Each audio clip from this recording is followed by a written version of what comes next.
My name, as you know, is Moeed Pirzada. Most of you know me as a television anchor person. Once upon a time, I was a TV anchor person. I'm now mostly a vlogger, but I have written extensively in Pakistani publications and across the world. I started writing somewhere around 99. Unfortunately, okay, am I being heard at the back end, sir? Yes. Okay. So, I was just trying to give a bit of a... It's fine now.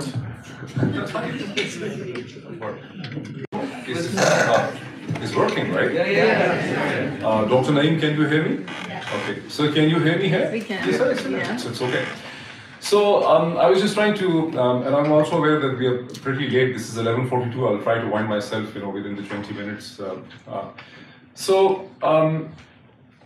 I have done hundreds of television programs, but I have also written extensively. Doing television programs is a far easier job. Most of us, the vloggers, also know this, that you do research of 1 hour or more, 2 hours maybe, and then you can be over with 20, 30 minutes of recording, maximum. Writing a piece takes you days to think over it, then to streamline it.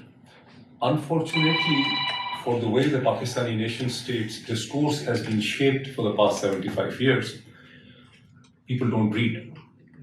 The reading is more interactive as compared to the top, bottom-down audiovisual content.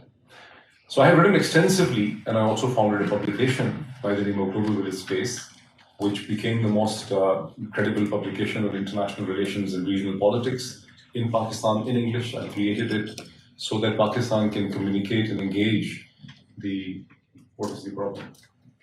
The international think tanks, universities, academia, and so on.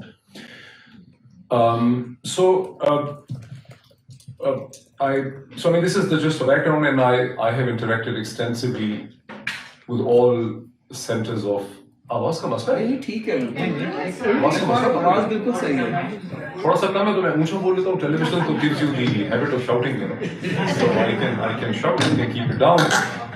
Anyone has any problem? The Garrison State hates the TV people because we shout a lot, and that's the only thing we do. We haven't done anything else. We haven't blown up a bomb, we don't carry guns, we haven't blown up a tunnel, we don't attack the army garrisons. We just speak. And since the garrison states are afraid of ideas, they hate the people who question the ideas or who throw out new ideas.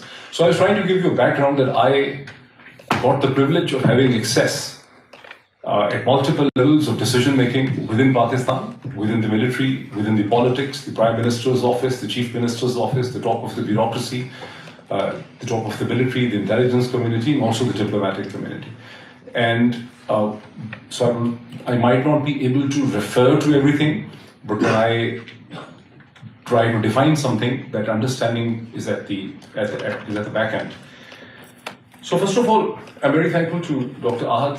I'm also thankful to Dr. Robert Blanton. Bob Blanton. He's not here anymore, right? Oh, he's, sorry, sir. And Dr. Clark, Professor Clark. Thank you, sir, for hosting this event at the university. I'm very grateful to it. I think these discussions need to take place at the universities, and these issues need to be documented. So I'm very grateful to you for giving us the opportunity and I'm grateful to Qureshi Sahab, yourself, for having the energy and zeal, the kind of motivation you have shown for organizing this. Now, the topic that has been given to me, I didn't select the topic. The topic has been given to me by the organizers of this event, and I think they don't want me to go back to Pakistan. Because every time when I speak on an issue like this, they register another FIR against me. So they've already registered something like 10 FIRs and one against my wife as well for being the anti-state activities, against my publication, various kind of things. So, but anyway, the subject itself of the garrison state, the Pakistan being a garrison state, is not new. If there's anything sensational about it, it is the fact that we are discussing it in more open fora. Otherwise, for the past 30, 40 years, the topic has been done to death by American writers in South Asia, by American columnists, researchers, Indian writers, South Asian writers. And there exists a brilliant book by Professor Ishtiaq Ahmed of the Stockholm University, I guess in Sweden. Professor Ishtiaq Ahmed is of Pakistani origin. Fortunately, for an academic, he's not in Pakistan. Otherwise, the Garrison State compels you to think within the confines and the circles and the red lines of the Garrison State. So Professor Ishtiaq Ahmed wrote this book. The title is Pakistan, the Garrison State, Origins, Evolutions, and Consequences. The book was published. The book deals with the evolution, the origins of the Pakistani Garrison State between 1947 and 2011. The book was published in 2013. It's a very academic book. Anyone who is interested in many of you students, anyone who is interested actually should look into this book. Now, fortunately, we are standing here in Alabama in the United States, which itself is a scene of a very important struggle of civil rights movement within the United States history that has changed and transformed this country for better and has transformed and impacted the world for better. So we are in the United States and our focus is Pakistan. We're thinking of human rights, we're thinking of the Garrison State. So it gives me an excellent and very good opportunity of actually merging the two streams of thought on the Garrison State between Pakistan and the United States. So, a very interesting thing took place, when I talk of the Garrison State, because the easiest thing to mention for the Garrison State, instead of the origin and evolution, is a little bit more complex. But the easiest thing to understand about the Garrison State are the implications and consequences of the Garrison State. So I came across a lady this morning, and I know that she writes very well. And I asked her that you should write about this event, to describe this event. And she had a pause. And she said, maybe I'm not. Because I said, why not? And she said, because this event is controversial. I said, why controversial? And she said, some people think this kind of event shouldn't really happen. And I immediately understood, because Garrison State has taught the citizens of Pakistan that any critical discussion, evolution, evaluation, any critical assessment of the institutions of Pakistan is in fact an attack on Pakistan. So when you take what are the consequences and implications of the Garrison State, the Garrison State turns the nation state into the garrison. The Garrison State extends itself out of the garrison and converts its citizens and the whole nation and the whole country into a garrison mentality.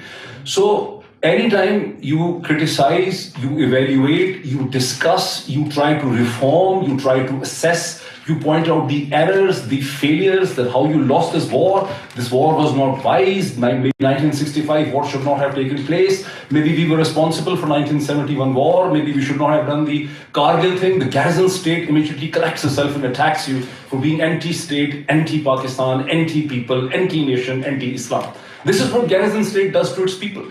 So Garrison State shrinks your mind. Garrison State produces a linear thinking. Garrison State deprives its citizen of the opportunity and the possibility of thinking laterally and horizontally. What Edward de Bono said, that everyone who has to be successful in business and life has to think in a broader spectrum at 360 degrees. So Garrison State compels the citizen to think on a linear line. The Garrison State compels the citizen to believe that everyone that questions the Garrison State is an enemy. So the enemy of the Garrison State could be United States, the enemy of the Garrison State could be India, the enemy of the Garrison State could be the internal citizens, the minorities. The enemy of the Garrison State could be the 4% Hindu population, 3 to 4%. The enemies of the Garrison State could be 2% Christians of Pakistan. The enemies of the Garrison State could be 0.1% Ahmadiyya community. And the enemies of the Garrison State could be the Baloch, who would be asking for their political rights, which need negotiation. The enemies of the Garrison State would become the people in the Fatah in Sabat. The enemies of the Garrison State were the majority population of the former East Pakistan. This is what a Garrison State does. This is what the implications and consequences of the Garrison State. So Garrison State managers want all the resources of the Garrison State for the development of the institution and the power of the Garrison State. This is what the Garrison State does, if this is the first thing. But that is the easy part of it, to see what are the harmful effects of the Garrison State. There was I don't know how many of you heard the name Walter Lippmann. Has anyone heard the name Walter Lippmann? No. Good. I see one of you hands. Thank you, Professor. Thank you. Walter Lippmann was an American journalist who became a famous writer. He was a thinker, he was a philosopher in the middle of the 20th century. There's a very famous statement, the only statement I really remember from Walter Lippmann all the time. He had once said, where everyone thinks alike, no one thinks very much. Where everyone thinks alike, no one thinks very much. This is what the Garrison State achieves. This is why the subjects of the Garrison State, whose minds are controlled by the Garrison State, think that someone like me who doesn't carry a gun, who has no bomb, who hasn't killed even a dog in his life, right? He becomes a terrorist in the eyes of the Garrison State. This is what is the achievement and the perverse effect of the Garrison State, right? This is how the Garrison State works. But, and the managers of the Garrison State, the top managers of the Garrison State, whereas the lower mid-ranking functionaries of the Garrison State almost always believe in the essence and the truth and the sincerity and the cause and the purpose of the Garrison State. But the top functionaries of the Garrison State, who are the top 5%, 2% top Garrison State functionaries, those 5%, 2% Garrison State do not necessarily believe in the cause of the Garrison State because they become smart enough. They are from the animal form, the smartest of the apes on the top. The smartest of the monkeys do not believe in the Garrison State. They merely use and create the slogans to control the resources of a state. So May 9th Natak, which I identified the first person from the Pakistani community was a Natak, and then subsequently started seeing through it. So the top managers of the Garrison State never really believe in the slogans they create. They create the slogans for fooling the people, for controlling the people. So anyway, we are in the United States. The term Garrison State was introduced by an American academic, American academic Harold Laspel. Harold Laspel was a professor of law at Yale University. He coined the term in 1941. He was a lawyer, he was a jurist, he was also president of the American Political Association, he was president of the World Political Association at one time, a very important academic. He coined the term Garrison State in 1941 when he was looking at the disastrous effects of the wars that were taking place. The Second World War had begun for the past two years. He was also impressed by the sheer barbarity that was seen between the Japanese and the Chinese during the same time period when Japan had attacked and conquered. Now Japanese look very pacifist and they try to tell us they're very pacifist, but they have been not been very pacifist in their past history. So he coined the term. But the term military-industrial complex was immortalized by a brilliant president who is himself a general, Dwight Eisenhower, who was but one time the supreme commander of the Allied forces in Second World War and was responsible for strategizing the D-Day 6th of June Normandy landing. A great character for human history, from this country's history, from the world history. He joined politics, he was a Republican president, he became, I think he was a Republican president, am I right? He was a Republican president, he won the election in 1952, he became the president in 1953, he ruled, rule is not the right word for American democracy, I mean, my Pakistani mind is speaking, he was the president, ruled, this is the state, this is the effect of the Garrison mind, He didn't rule, he was the president, he served the people of the United States. He served the people of the United States with his tremendous abilities and his mind till 1961. And on 17th of January 1961, when he was doing his farewell speech, which every American president does, he uttered his famous words. He warned of the dangers and the risks of the military-industrial complex. Himself a general, himself the supreme commander of the Allied forces in Second World War, himself for strategizing the strategy for the reconquest and takeover and liberation of Europe, he said, I see the military-industrial complex is a huge threat to civil liberties, constitutional freedoms, and creativity within the United States. This was right.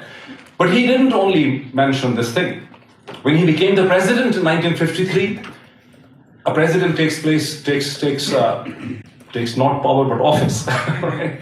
So in America, when he took office on 20th of January 1953, one of the first steps he did was he brought a brilliant jurist, constitutionalist, Alan Warner, as Chief Justice. He nominated him as Chief Justice of the United States Supreme Court. Alan Warner and Eisenhower had a similar worldview. Alan Warner was a liberal. And Alan Warner went on dismantling the McCarthyism state, which Harry Truman, the previous president, and the Edgar Hoover, the director of the FBI, and Senator Joseph McCarthy, who was at one time the Speaker of the House of Representatives, they had started creating within the United States after the Second World War. Now, why they started creating it, I've also explained, because now I said the origins and the evolution of the Garrison State are complex. I will come to Pakistan, but I want to talk about the United States. How the United States fought, through the Supreme